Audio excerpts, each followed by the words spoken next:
This is a 1966 V8 289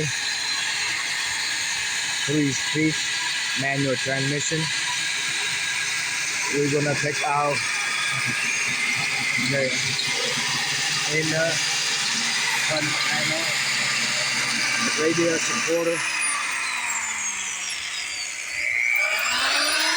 and the front panel.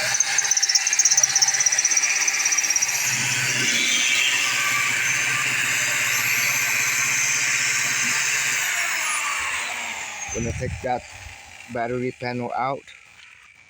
Gonna take the front radiator support out,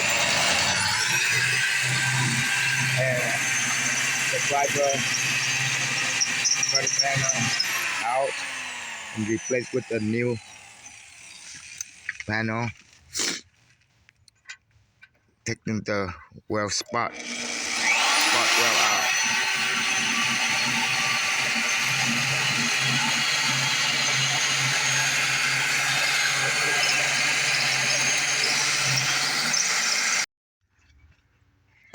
Yeah, we got it out.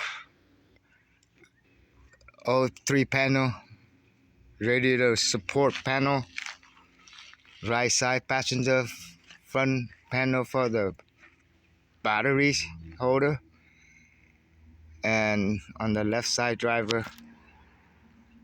I'm gonna sandblast them and then install new panel.